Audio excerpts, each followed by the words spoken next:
Los antiguos tenían su propia versión del libro de los récords Guinness. Los objetos más rápidos, más letales y más valiosos de la antigüedad. Un vehículo a vela más rápido que el viento, que rompió el récord mundial de velocidad.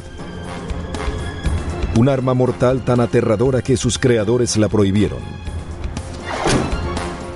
Una fruta convertida en una letal arma de fuego.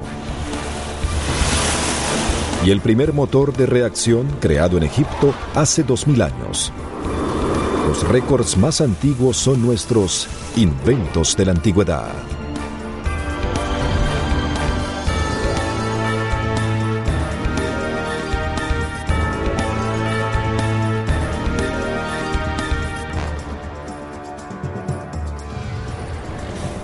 Hoy día existen más de 600 millones de automóviles en el mundo. Nos permiten cumplir con las exigencias de nuestra vida diaria con eficiencia y velocidad. Pero la necesidad de crear un vehículo se remonta a miles de años. Existen registros de un transporte económico y ecológico, capaz de avanzar más rápido que los caballos. Nuestro primer descubrimiento es más veloz que el Ford Modelo T, el vehículo a vela de los chinos.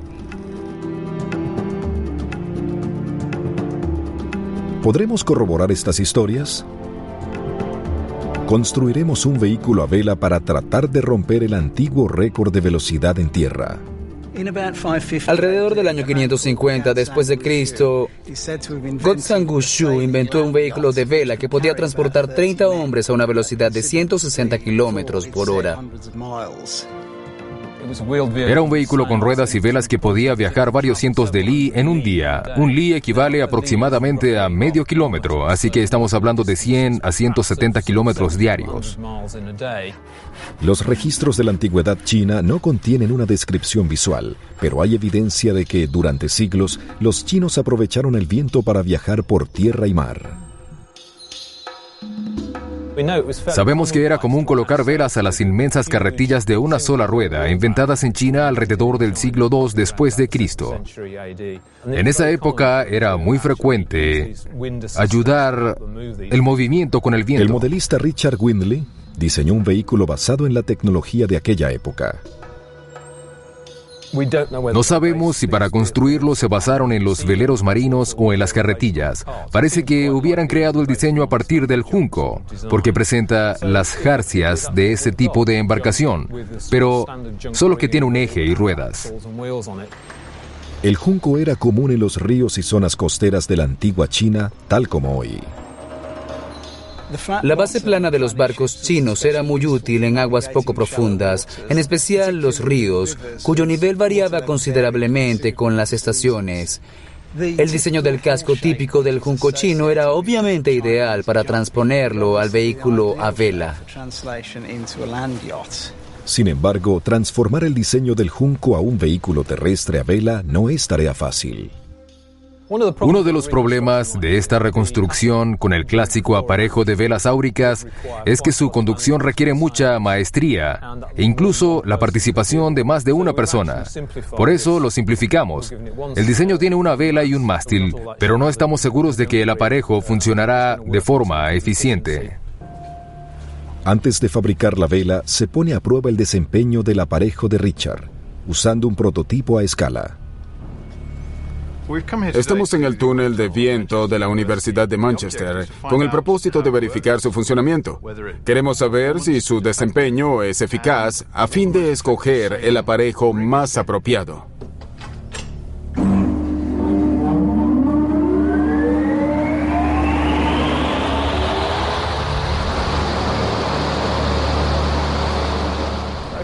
Bueno, Andrew, hay muchas cifras aquí. ¿Algunas son más importantes que otras?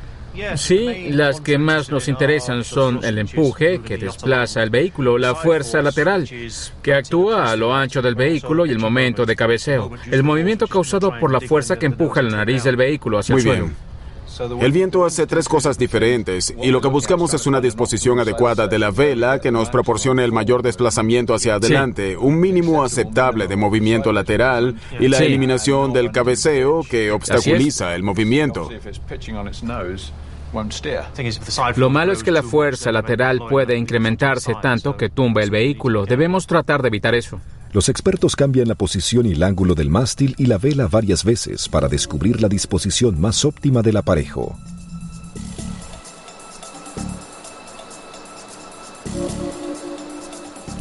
Tenemos la vela dispuesta a 45 grados, el vehículo a 15 grados del viento. Creo que encontramos la disposición óptima de la vela. Sí, tenemos el máximo nivel de empuje y también un alto nivel de fuerza lateral. Creo que será una de las mejores disposiciones para conducir el vehículo. Confiados en la efectividad del diseño, comienza el trabajo a escala real. Dick Hannaford tiene más de 30 años de experiencia en la fabricación de velas modernas y tradicionales. La belleza de la vela de junco es que, gracias a los listones, a lo ancho de la vela, es más fácil controlarla, incluso mucho más que los botes occidentales, ya que se aumenta o reduce el tamaño como una persiana veneciana.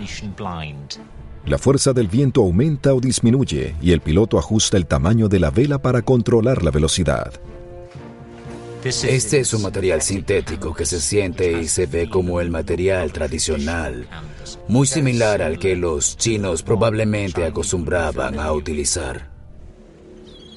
El modelo terminado es llevado a las arenas de la playa Bryn en la costa sur de Inglaterra. Estamos aquí en la playa con la reconstrucción del hipotético vehículo a vela chino. En cierta forma es más complicado que un bote porque hay problemas con respecto a la fijación del mástil. Tenemos mucha flexibilidad en el mástil y el montaje de este es importante. En un bote tendríamos mucha más profundidad que permitiría un montaje más rígido del mástil. La estructura se va a flexionar con el movimiento de este mástil. La madera se tuerce hacia adelante y hacia atrás para absorber la presión, en vez de tener una estructura rígida que probablemente se rompería. Puede decirse que es un carretón simplificado que cumple con los fundamentos básicos de la física.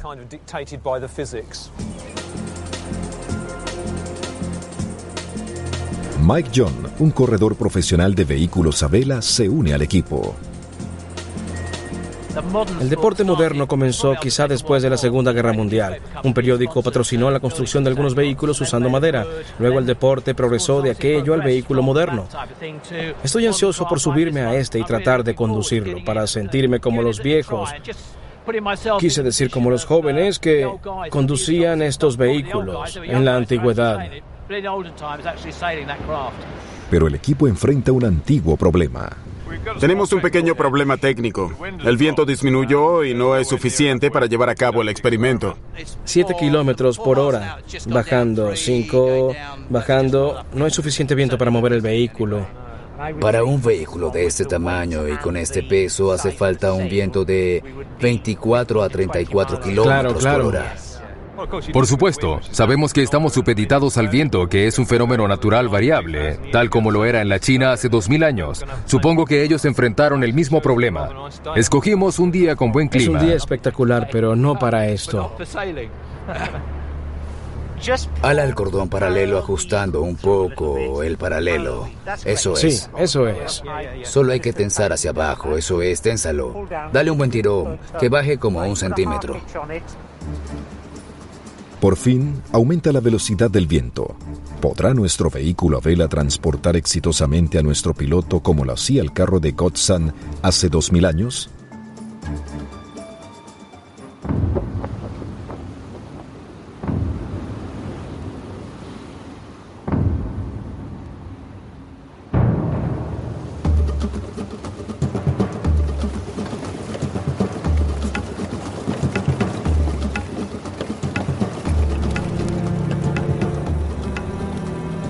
Funciona. Tenemos el viento detrás. El vehículo avanza. Lo logramos. Es un éxito rotundo. Funciona. Es algo estupendo. El vehículo alcanza una velocidad de 65 kilómetros por hora. Podría haber roto el récord de velocidad de la antigüedad. En cuanto a la conducción, es algo pesada. No puedo hacer giros completos como los hago en el mío, pero la dirección funciona. Es decir, puedo doblar esquinas y rodear cosas. Hoy descubrimos que es factible crear un vehículo terrestre que se desplaza usando el viento con tecnología antigua. Una forma de transporte en la época antigua. Y no nos presenta ningún problema. Es gratis. Los ingenieros chinos del siglo VI, usando el viento como combustible, crearon un vehículo autoimpulsado, más de 1000 años antes del advenimiento de los automóviles modernos. Hay suficiente energía en el viento para desplazar un vehículo con ruedas a una velocidad razonable a través de grandes distancias. Nuestro experimento con el vehículo a vela confirmó que, al adaptar la tecnología de la época al entorno natural, los chinos pueden haber creado el primer vehículo terrestre autoimpulsado del mundo.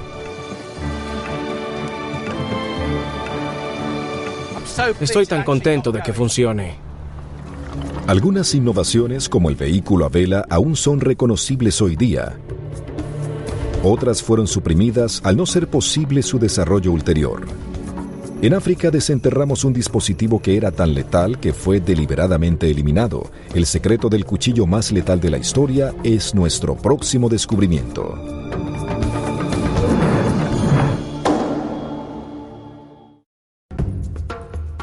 Desde hace siglos, el poder letal de esta extraña arma africana yace dormido en sus elaboradas cuchillas. Hoy revelaremos los secretos perdidos del cuchillo arrojadizo más letal del mundo. Hace más de 500 años, una tribu llamada Kuba Bushon era conocida por tener los guerreros más despiadados y aterradores de lo que hoy es el Congo. Según la leyenda, estaban armados con algo extraño y pavoroso, el chongu. El clan gobernante de esa tribu se llamaba los Bushon, que quiere decir los iluminados, o los del shongu, el cuchillo arrojadizo. Casi no hay registros de cuchillos arrojadizos en África, solo narraciones orales. Sigue siendo un misterio que, de la mayoría de los objetos que conocemos hoy como cuchillos arrojadizos, solo algunos de ellos eran realmente arrojados y muy pocos eran utilizados como armas de guerra, según los registros históricos. Chris Spring es un gran experto en cuchillos arrojadizos africanos.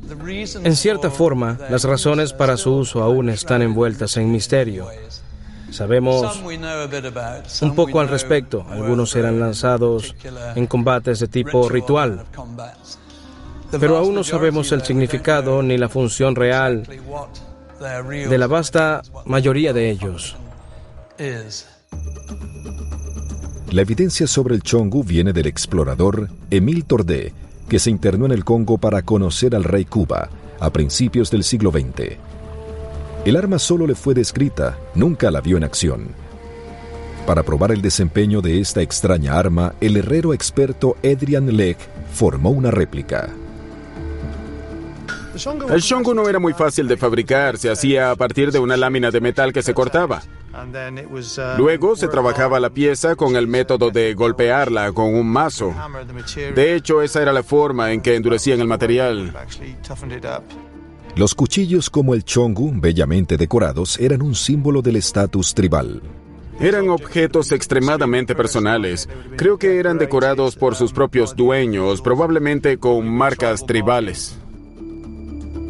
Con más de 30 centímetros de diámetro, 5 puntas y 10 láminas forjadas al rojo vivo, se ve realmente letal. Para averiguar qué tanto daño puede causar el chongu, hemos solicitado la ayuda del experto lanzador de cuchillos John Taylor. El lanzamiento de armas consiste en ponerlas a girar en el aire. Hay que provocar que giren. John estudió el chongu para determinar cómo era arrojado. Primero pensé que era arrojado y que éste regresaba al punto de partida, pero me di cuenta de que las puntas de los lados podían herir al lanzador en la espalda. Por lo tanto, creo que lo lanzaban de esta forma. La forma perfectamente balanceada y aerodinámica del chongu permite a John dar en el blanco con gran precisión.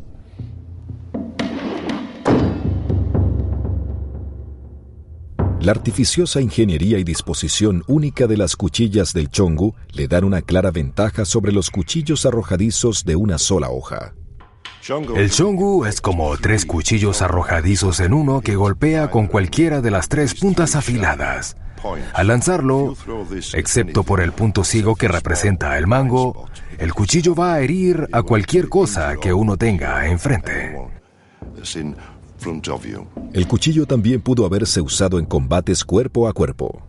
Al enfrentarse a esto a 1 metro de distancia de un guerrero, este podía tazar, cortar, rebanar la ingle, sujetar la cabeza, empujar.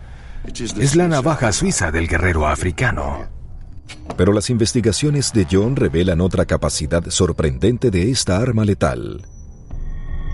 Hace 100 años, Émile Tordé escribió que el secreto de la superioridad del chongu era tal vez su capacidad de superar las defensas enemigas. Tordé especuló que las múltiples cuchillas del chongu podrían hacer que rebotara por encima de los escudos e hiriese a los enemigos. Aunque parezca improbable, ¿lograron estos antiguos guerreros crear un arma que pasara sobre los escudos enemigos? La antigua leyenda africana de un cuchillo que podía pasar sobre un escudo y herir al enemigo oculto nunca ha sido comprobada hasta hoy. Hemos preparado un muñeco de pruebas con una réplica de escudo tamaño natural. Por primera vez, vamos a comprobar la antigua leyenda Cuba.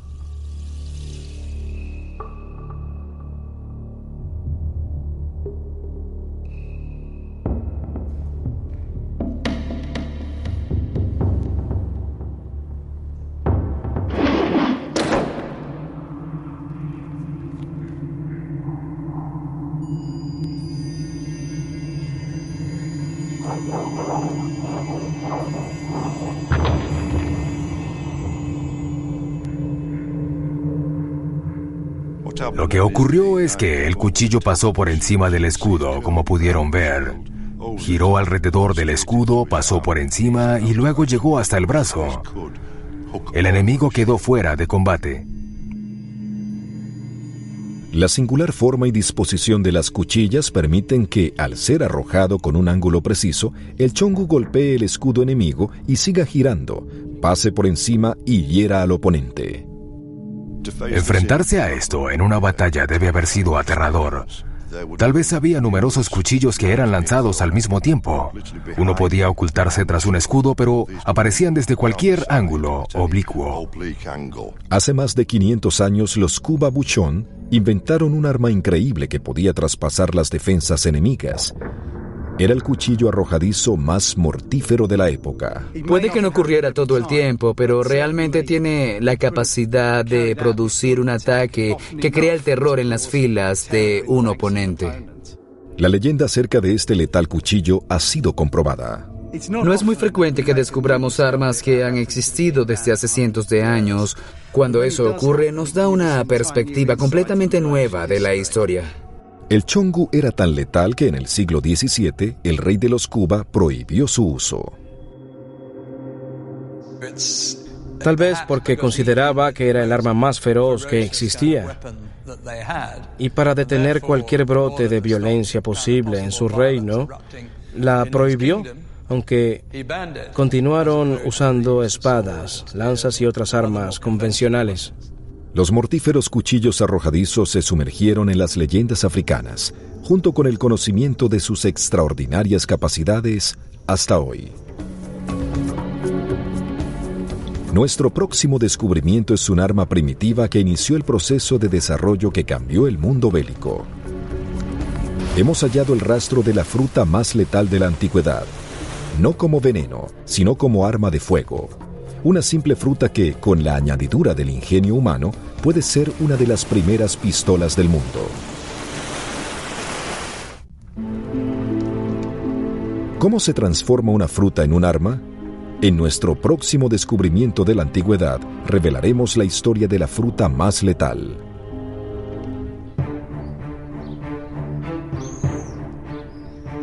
En el siglo X después de Cristo, los chinos combinaron la pólvora con las armas por primera vez y crearon una revolución bélica.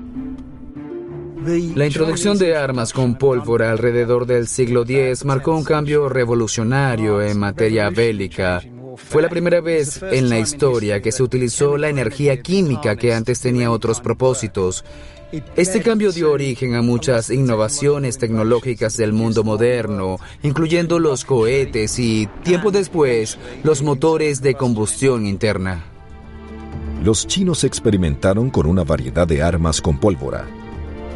En el siglo XV crearon la más extraña de todas, una pistola hecha del fruto del guaje.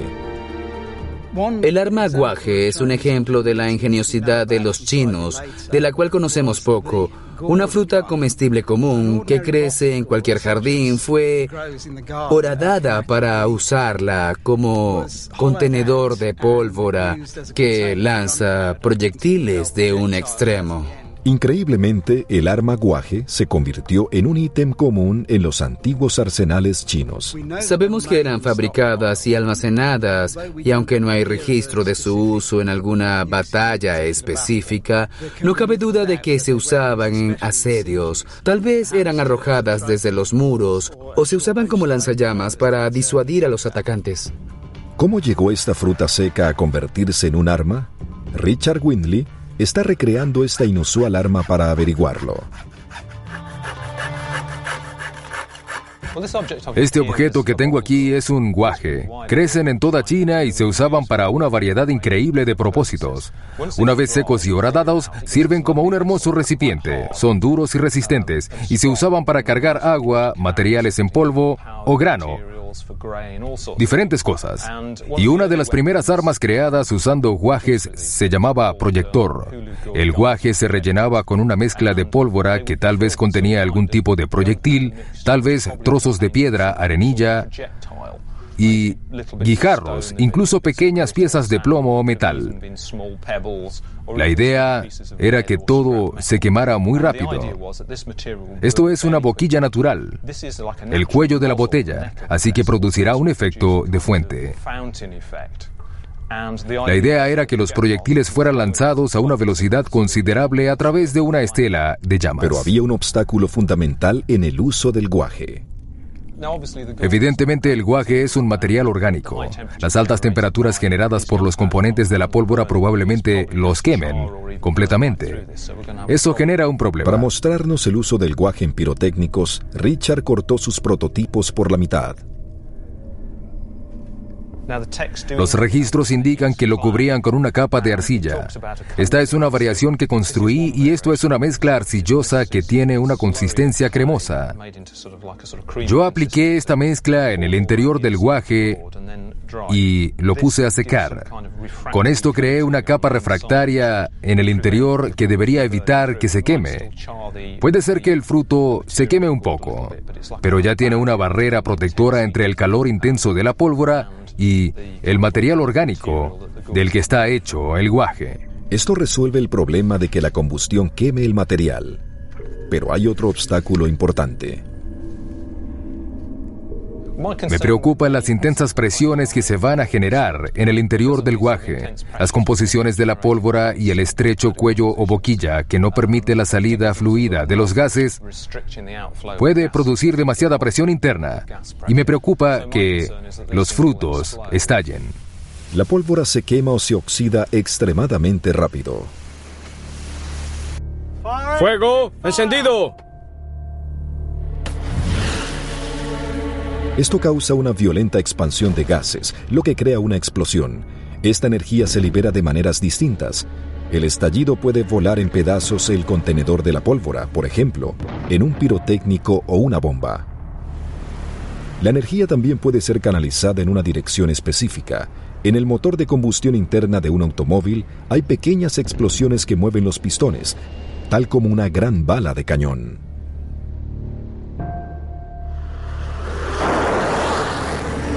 La fuerza producida por explosiones continuas puede empujar algo como en un motor a reacción.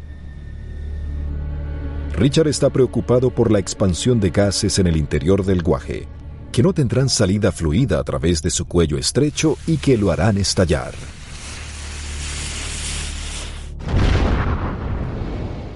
¿Qué solución de ingeniería encontraron los chinos para este problema fundamental? Como alternativa creé otro sistema por medio del cual el guaje está casi relleno con un material sólido. El fruto lo contendrá y será muy fuerte. También nos queda un hoyo cilíndrico en el medio del guaje, que es muy útil en términos de contención de la pólvora, porque la mantiene compacta y disminuye la tasa de calor. Podemos incorporar diferentes tipos de proyectiles. Basado en los antiguos registros chinos, Richard ha construido modelos de las dos versiones del arma guaje. Lo que haremos es cargarlos con una composición y llevarlos a un lugar seguro para probar los dos métodos y comparar resultados. Richard se encuentra en nuestra zona de pruebas para encender las armas. ¿Descubrirá si eran eficaces en los campos de batalla de la antigüedad? Primero, probará el guaje que fue recubierto con arcilla. Esta es la primera variación del guaje. Es el que tiene la cubierta de mezcla arcillosa en el interior. Simplemente la aplicamos y la dejamos secar. Espero que actúe como material refractario que evite que se queme el guaje. Sin embargo, me preocupa su desempeño porque no puede contener la mezcla pirotécnica. A menos que usemos una mezcla muy suave de pólvora, lo más probable es que estalle. ¡Preparados! ¿Contendrán el guaje y su fina capa de arcilla la fuerza de la pólvora o explotará como lo predice Richard?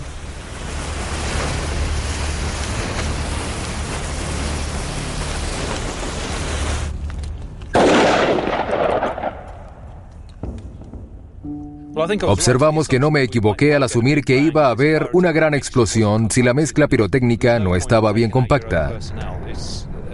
No tendría sentido usarlo como arma personal, pues provocaría la autoeliminación si sucede este mismo resultado. Así que vamos con el plan B. Intentaremos el método en el que al guaje se le hace un hoyo cilíndrico en el centro. Así la pólvora quedará compacta, se disminuye la velocidad de quemado y con suerte obtendremos una cantidad de energía similar a la explosión, pero por un periodo más prolongado. ¿La segunda versión del arma guaje tendrá rango o dirección? La segunda arma guaje produce una impresionante fuente de pólvora en explosión. Si hubiera proyectiles en la mezcla, el enemigo estaría enfrentando una metralla primitiva. Puede que no sean disparados a gran velocidad, pero igualmente causarían daño, como dejar ciego al oponente. Richard descubrió que el arma guaje es muy fácil de manejar. Los comandantes chinos de la antigüedad podían haber equipado con ellas a ejércitos enteros. Sería aterrador pensar en una estela de llamas que viene hacia uno al tratar de escalar una fortificación o castillo. Al tratar de llegar a la cima de las murallas, recibir un chorro de llamas encima debe ser pavoroso. Como armas defensivas eran eficaces. También, en el campo de batalla, un grupo de gente blandiendo esas cosas seguro podían hacer mella en las filas enemigas. Con algunas modificaciones simples, el guaje se convierte en una herramienta eficaz de lucha, uno de los precursores de las armas modernas. En cierta forma, el guaje fue el primer paso para llegar a la pistola, aunque es bastante rudimentario y aún más relacionado con un pirotécnico que con un arma de fuego. Pero el guaje fue su génesis. El arma guaje fue olvidada, pero algunos descubrimientos químicos aún se usan.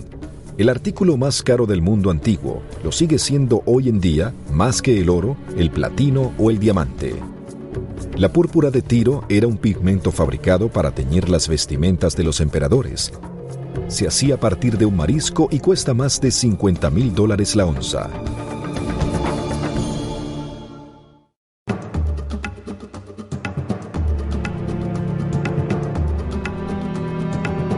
El mundo siempre ha contenido tesoros, de lo hermoso a lo sagrado. En Egipto, los tesoros de los faraones aún resplandecen 3.000 años después. Desde la antigua Grecia, la máscara de oro del gran guerrero, el rey Agamenón, no pierde su brillo. En los antiguos templos, mausoleos y palacios, hemos descubierto tesoros más allá de la imaginación. ¿Cuál es el más valioso? ¿Cuál era el más costoso, deseado y preciado tesoro del mundo antiguo? El mundo antiguo nos ha dado muchos tesoros, pero tal vez el más sorprendente de todos, el tesoro más valioso, lo encontramos bajo nuestros pies, en las costas, en un pequeño caracol apestoso del que proviene la púrpura del Tiro. La púrpura de Tiro lleva el nombre de una antigua ciudad en la costa mediterránea. Los tirios descubrieron un tinte natural que se convirtió en el lujo más deseable en el mundo romano.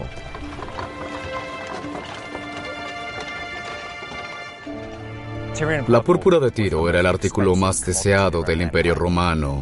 Su costo en la actualidad sería de $2,000 por gramo. No era accesible para todo el mundo. Solo los más ricos podrían adquirir pequeñas cantidades. El color era codiciado con pasión por las clases dominantes de Roma. Las ropas teñidas con ese color detentaban poder y riqueza.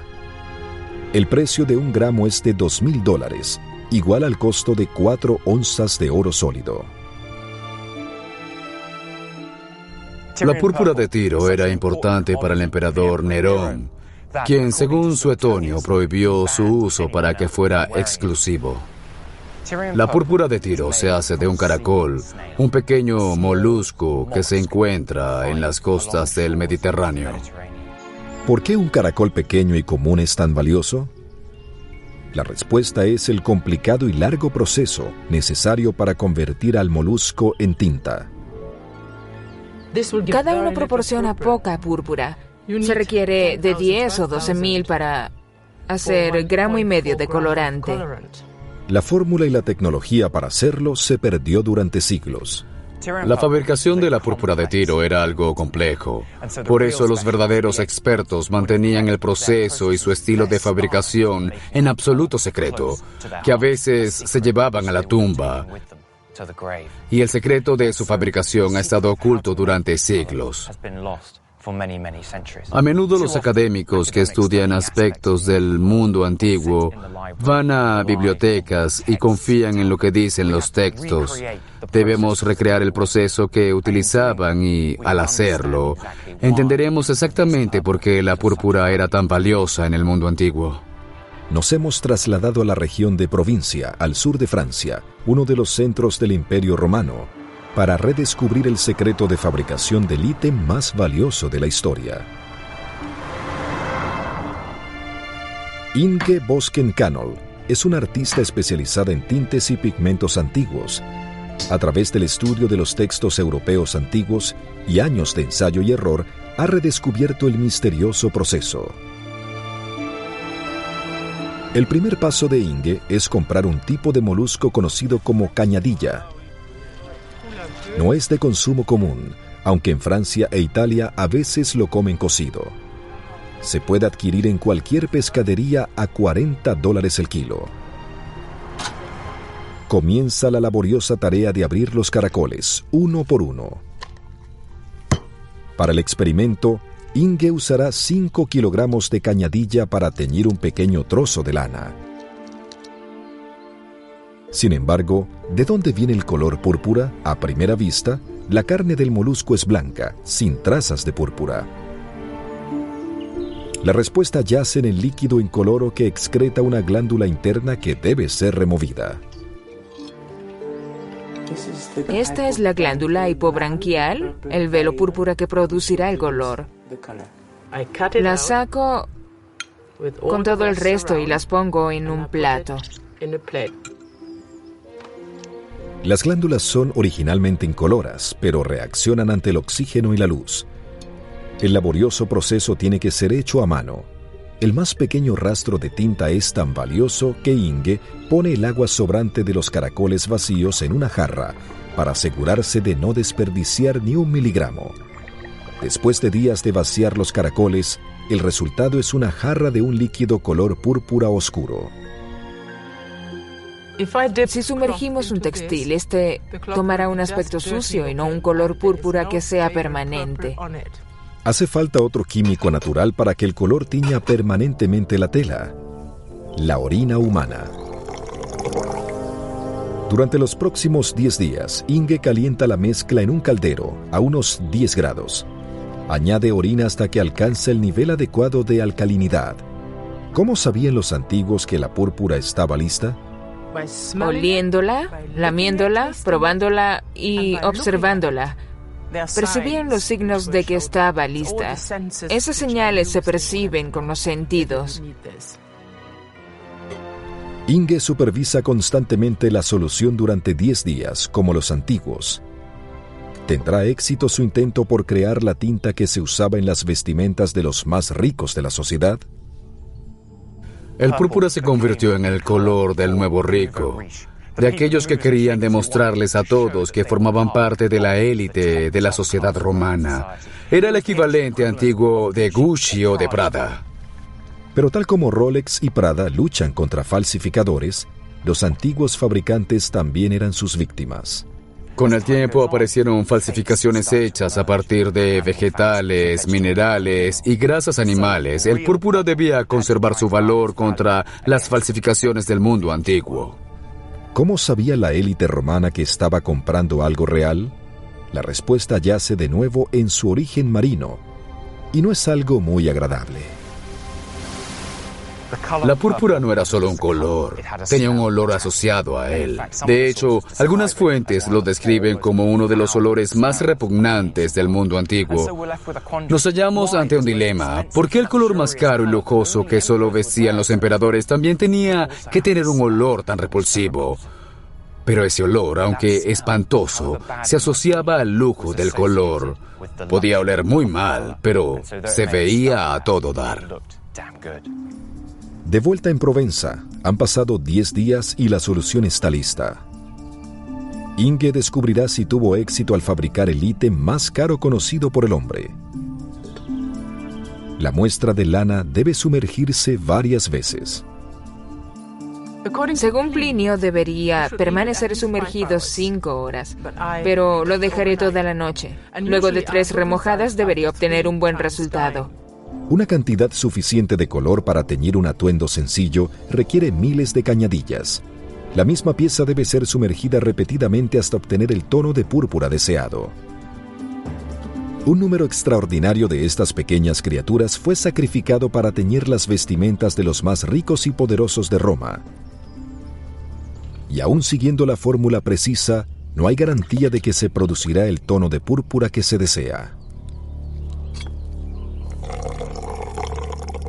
Una vez que la lana sale de la solución activa, lo sumergimos en agua y luego, después de media hora, debería estar lista. Veremos si la solución que preparamos fue eficaz.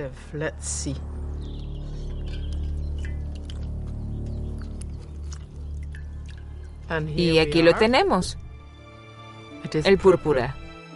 Al recrear este complejo proceso de fabricación, se ha producido suficiente tinta púrpura para colorear 2 gramos de lana natural.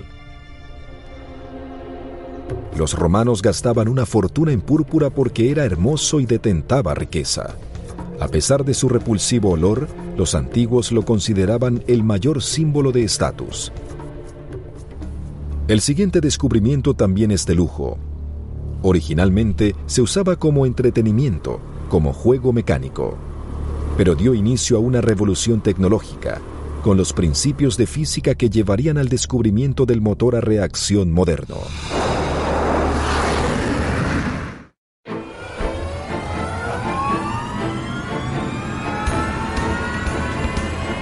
Hemos descubierto un dispositivo mecánico revolucionario que fue inventado hace más de 2000 años. Fue el primer ejemplo en la historia de una máquina que hoy alimenta nuestros aviones y nos lleva al espacio. El motor a reacción. El motor a reacción es el símbolo de la era moderna, es el principio de las plantas de energía para transporte comercial, militar y espacial. El prototipo de esta obra maestra tecnológica fue inventado en el primer siglo después de Cristo. Funcionaba a vapor, una fuente de energía que no fue explotada de nuevo hasta la revolución industrial moderna. El viaje comienza en la ciudad de Alejandría, en el antiguo Egipto. Alejandría fue un lugar muy especial en la antigüedad, un epicentro de actividad para científicos e ingenieros. Las personas que atraían la ciudad fueron los grandes pensadores de la época. Era un centro de innovación y aprendizaje que albergaba la biblioteca más grande y era hogar de muchas de las mentes más importantes del mundo antiguo. Uno de ellos era un ingeniero llamado Herón. Alejandría atraía a hombres como Herón, uno de los ingenieros más famosos de la antigüedad. Herón era considerado el más grande experimentador de la historia. Fue el creador de las invenciones más célebres del mundo antiguo.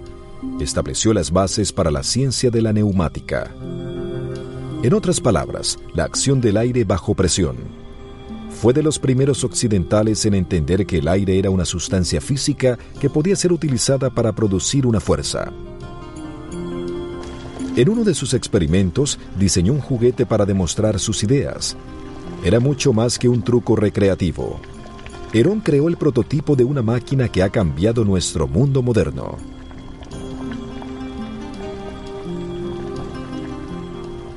Herón la llamó Eolípila, el balón de Eolo, el dios griego del viento.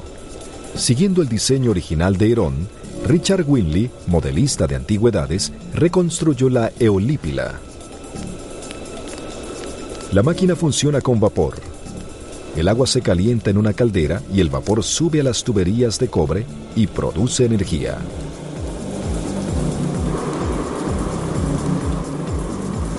Lo que ocurre es que el calor del fuego está generando el vapor, el cual sube por este tubo y sale por cada una de las boquillas. La acción del vapor que sale proyectado por las boquillas produce una fuerza igual y opuesta en la otra dirección. Es lo que produce la fuerza rotatoria. Es un dispositivo sencillo, pero elegante. Aunque simple y elegante, el dispositivo de Herón es el precursor del intrincado mecanismo que es el motor a reacción. ¿Cómo evolucionó la Eolípila hasta convertirse en una de las máquinas más poderosas? La clave es el principio científico que subyace en ambas invenciones pioneras. Este principio fue descrito por el físico Isaac Newton en 1687. Es la tercera ley de movimiento. La tercera ley de Newton establece que por cada fuerza hay una igual y opuesta. Este es el principio físico que subyace tras la propulsión a reacción. Herón lo utilizó para activar su Eolípila. En esta, el calor de la caldera causa que las moléculas de agua vibren y se expandan formando vapor de agua. La expansión crea presión. Bajo esta presión, el vapor no puede sino subir a las tuberías y salir por las pequeñas boquillas. La fuerza de la salida crea una reacción igual y opuesta que empuja las boquillas hacia adelante. La Eolípila era libre para rotar como la fuerza de propulsión que escapaba de la esfera. Luego, la fuerza de la reacción podía rotar la esfera sobre sus soportes. El mismo principio se aplica al motor a reacción. Es un motor de combustión interna que alimenta una turbina donde el aire es comprimido y expulsado por una boquilla. Esto hace avanzar la máquina tal como lo hacía el juguete de Herón. El principio del mecanismo es la aceleración a partir de la combustión de un fluido y su expulsión a través de un conducto. Así se crea una fuerza o empuje que es el principio del motor a reacción. El uso de un chorro de gas para propulsión es el mismo principio que se aplica al motor de reacción. El primero en diseñarlo fue Frank Whittle, en la década de 1930. Frank Whittle fue la primera persona en patentar un motor de reacción. Solo podemos imaginar lo que Herón de Alejandría hubiera sentido al saber que su invención fue precursora de una máquina que más tarde cambiaría el mundo moderno. Si tomamos un generador de este tamaño que puede producir grandes cantidades de fuerza y lo instalamos en el ala de un avión, la reacción producida desde atrás puede propulsar el avión. Las leyes físicas descubiertas por Herón hace más de 2000 años continúan nutriendo a ingenieros de vanguardia de la tecnología del motor a reacción. La eolípila fue una curiosidad científica durante 2000 años. ¿Qué otros inventos de la antigüedad serán explotados por los ingenieros modernos? Al pensar en los avances tecnológicos del presente, nos damos cuenta de nuestra deuda con el pasado. Desde el lujo más caro del mundo al primer motor de reacción, los logros del mundo antiguo y sus récords siguen poniendo a prueba nuestra imaginación e ingenio.